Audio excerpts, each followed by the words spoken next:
그날 밤, 회장님은 아주 조용한 목소리로 말했습니다. 10억 제가 정리해드리겠습니다. 순간, 손끝이 차가워졌습니다. 도와주겠다는 말인데, 이상하게도 마음은 더 불안했습니다. 왜냐하면, 그 말 뒤에 따라올 조건을 저는 이미 느끼고 있었으니까요.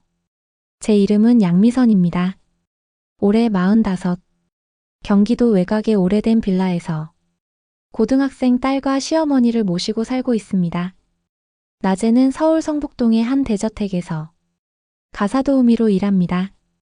월급은 350만 원. 적지 않은 돈이지만 제 삶에는 늘 모자랐습니다. 남편이 남기고 간 빚이 무려 10억이었으니까요. 그 빚은 제 이름으로 되어 있었습니다. 딸아이 학원비, 시어머니 병원비, 생활비, 밀린 공과금. 매달 숫자를 맞춰보지만 답은 늘 같았습니다. 부족하다. 늘. 조금씩 더 무너진다. 제 하루는 새벽 5시에 시작됐습니다. 부엌 불을 켜고, 쌀을 씻고, 국을 데우고, 도시락 반찬을 챙겼습니다. 방문을 열면 딸아이가 웅크린 채 자고 있었습니다. 고등학교 2학년. 아직은 어리지만 제 눈치를 너무 빨리 배운 아이였습니다. 미연아. 속으로만 불렀습니다. 조금만 더 버티자. 엄마가 어떻게든 지켜낼게. 그 다음은 시어머니 방이었습니다. 밤새 기침을 많이 하셨는지 베개 옆 휴지가 수북했습니다. 어머니, 약 드실 시간이에요. 시어머니는 늘 미안한 얼굴로 저를 바라보셨습니다. 미선아, 내가 짐이지. 아니에요. 그 말은 거의 반사적으로 나왔습니다.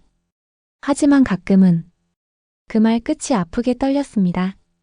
짐이 아니라는 걸 알면서도 현실은 늘 무게로 느껴졌으니까요. 아침 6시 반. 집을 나서면 하루가 시작됐습니다. 성북동 저택에 도착하면 이미 다른 세상이 펼쳐져 있었습니다. 넓은 정원, 반듯한 현관, 조용한 공기, 그리고 혼자 사는 집. 그 집의 주인은 송경석 회장이었습니다. 59. 중소기업으로 시작해 지금은 수천 명 직원을 둔 회사를 키운 사람. 처음엔 그저 무서운 사람일 거라 생각했습니다. 하지만 아니었습니다. 회장님은 늘 조용했고 늘 예의를 지켰습니다. 한 번도 소리를 높인 적이 없었습니다. 좋은 아침입니다. 양미선 씨. 그 한마디가 이상하게 오래 남는 사람이었습니다. 처음 이상함을 느낀 건 제가 그 집에서 일한 지 한 달쯤 됐을 때였습니다. 2층 안방을 정리하다가 침대 옆 사진을 보게 됐습니다. 회장님과 한 여자가 나란히 웃고 있는 사진이었습니다. 부드러운 눈매, 단정한 머리, 조용한 미소. 그날 오후, 회장님은 저를 한참 바라보다가 말했습니다. 양미선 씨, 제 아내와 많이 닮았습니다. 그 말을 듣는 순간 가슴이 철렁 내려앉았습니다. 이유를 알 수 없는 불편함이 천천히 퍼졌습니다. 저를 보고 있는 건지, 아니면 이미 떠난 사람을 보고 있는 건지 알 수 없었으니까요. 그날 이후 회장님의 시선이 조금씩 달라졌습니다. 아침 식사 때 저를 오래 바라보는 순간이 있었고, 퇴근할 무렵이면 괜히 한마디 더 붙이셨습니다. 오늘도 고생 많으셨습니다. 식사는 하고 가셨습니까? 집에 가면 누가 기다리고 있습니까? 저는 늘 짧게 대답했습니다. 네, 괜찮습니다. 먼저 가보겠습니다. 선을 지켜야 했으니까요. 저는 가사도우미였고 그분은 회장님이었습니다. 게다가 저는 아직 법적으로 결혼한 사람이었습니다. 비록 남편은 집에 없었지만, 아니, 몇 달째 얼굴도 보지 못했지만, 그런데 어느 날 그 남편이 갑자기 나타났습니다. 늦은 밤이었습니다. 집에 들어서자 거실에 낯익은 뒷모습이 앉아 있었습니다. 순간 숨이 턱 막혔습니다. 남편은 술 냄새를 풍기며 아무렇지 않게 웃었습니다. 오랜만이다. 그 한마디에 쌓였던 시간이 모욕처럼 느껴졌습니다. 무슨 일이야? 제가 묻자 남편은 바로 본론을 꺼냈습니다. 돈 좀 필요해. 나는 웃음도 안 나왔습니다. 당신이 무슨 자격으로? 그러자 남편은 서류 한 장을 제 앞에 내려놨습니다. 대출 관련 종이였습니다. 채무자 이름은 양미선. 제 이름이었습니다. 귀가 멍해졌습니다. 이게 뭐야? 남편은 아무렇지 않게 말했습니다. 예전에 내 명의로 받았어. 사업 좀 해보려고. 지금 10억이야. 순간 세상이 기울어지는 것 같았습니다. 제가 모르는 서류. 제가 찍지 않은 도장. 하지만 이름은 제 것이었습니다. 남편은 그걸로 저를 협박했습니다. 매달 돈을 보내. 안 그러면 네가 일하는 집까지 찾아갈 거야. 회장님한테도 다 말하고. 그날 밤 저는 한숨도 자지 못했습니다. 딸아이는 방문 틈으로 제가 우는 걸 본 것 같았지만 모른 척 해줬습니다. 시어머니도 아무 말 없이 물 한 잔만 건네주셨습니다. 그 침묵이 오히려 더 미안했습니다. 다음 날 아침 회장님은 제 얼굴을 보자마자 물으셨습니다. 무슨 일 있으십니까? 괜찮습니다. 거짓말이었습니다. 하지만 회장님은 더는 묻지 않으셨습니다. 대신 저녁 무렵 차 한 잔을 두고 조용히 말씀하셨습니다. 양미선 씨는 괜찮지 않을 때도 괜찮다고 하시더군요. 그 말에 참고 있던 눈물이 무너졌습니다. 저도 모르게 모든 걸 말해버렸습니다. 남편 이야기, 제 명의의 빚, 10억, 협박, 딸과 시어머니, 그리고 도망칠 곳 없는 제 삶까지. 회장님은 한참 동안 아무 말이 없었습니다. 그 침묵이 무서웠습니다. 실망하셨을까? 더럽고 복잡한 인생이라고 생각하셨을까? 그런데 회장님은 생각보다 더 낮은 목소리로 말했습니다. 양미선 씨 잘못이 아니군요. 그 한마디에 눈물이 다시 터졌습니다. 누군가가 처음으로 제 잘못이 아니라고 말해준 순간이었으니까요. 회장님은 제 앞에 서류 봉투를 내려놓았습니다. 그리고 말씀하셨습니다. 10억 제가 해결해 드리겠습니다. 저는 바로 고개를 저었습니다. 안 됩니다. 그건 받을 수 없습니다. 회장님은 조용히 저를 바라보셨습니다. 그래서 저는 더 불안해졌습니다. 세상엔 공짜가 없다는 걸 너무 잘 알고 있었으니까요. 잠시 후 회장님이 말했습니다. 대신 조건이 있습니다. 역시 저는 입술을 깨물었습니다. 그 조건은 생각보다 단순했고 그래서 더 무거웠습니다. 이혼하십시오. 그리고 저와 함께 해주셨으면 합니다. 저는 아무 말도 할 수 없었습니다. 회장님은 급하게 몰아붙이지 않았습니다. 당장 대답하지 않으셔도 됩니다. 다만 더 이상 상처받는 걸 보고 싶지 않습니다.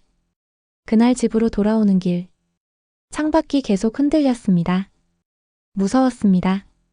누군가에게 기대는 일도 그 기대가 또 무너질까봐 두려운 것도. 하지만 집에 돌아와 딸아이와 마주 앉았을 때 저는 처음으로 물어봤습니다. 미연아, 엄마가 이혼하면 어떨 것 같아? 딸아이는 잠깐 놀란 눈으로 저를 보더니 아주 조용히 말했습니다. 엄마가 덜 울 수 있으면 저는 그게 좋아요. 그 말에 끝내 참았던 마음이 무너졌습니다. 시어머니도 제 손을 꼭 잡고 말씀하셨습니다. 미선아, 이제 내 인생 살아라. 내 아들 때문에 더 망가지지 마라. 그날 밤 저는 결심했습니다. 이혼하자. 내가 살자. 다음 날 남편을 만나 서류를 내밀었습니다. 남편은 처음엔 비웃었습니다. 네가 뭘 할 수 있는데? 그 말이 예전 같았으면 저를 무너뜨렸을 겁니다. 하지만 그날은 아니었습니다. 저는 처음으로 남편 눈을 똑바로 보고 말했습니다. 이제 당신 무섭지 않아. 이혼해. 안 그러면 당신이 한 일 전부 밝힐 거야. 남편은 끝내 서류에 서명했습니다. 종이 위에 이름이 적히는 순간 18년의 시간이 끝났습니다. 시원했습니다. 허무할 만큼 조용했습니다. 그리고 그날 저녁 저는 회장님께 말했습니다. 끝났습니다. 이혼했습니다. 회장님은 잠시 저를 바라보다가 천천히 일어나셨습니다. 그리고 아주 조심스럽게 제게 다가왔습니다. 수고 많으셨습니다. 그 말은 축하보다 깊었습니다. 위로 같았고 존중 같았습니다. 며칠 뒤 회장님은 정말로 제 빚을 정리해 주셨습니다. 은행 문을 나오는 순간 다리에 힘이 풀렸습니다. 10억이라는 숫자가 제 어깨에서 떨어져 나간 기분이었습니다. 울음이 났습니다. 억울해서가 아니라 살아도 되겠다는 마음이 처음 들었기 때문이었습니다. 회장님은 제 눈물을 모른 척 해주셨습니다. 대신 아주 천천히 말씀하셨습니다. 양미선 씨, 이제는 빚 말고 행복을 생각하셔도 됩니다. 그 후로 저는 조금씩 달라졌습니다. 밥을 먹을 때 맛을 느끼기 시작했고 집에 돌아갈 때 한숨보다 기대가 먼저 생겼습니다. 딸아이도 밝아졌고 시어머니도 편안해지셨습니다. 그리고 저도 알게 됐습니다. 회장님을 향한 제 마음이 고마움만은 아니라는 걸. 어느 비 오는 저녁 회장님은 제게 물으셨습니다. 후회하십니까?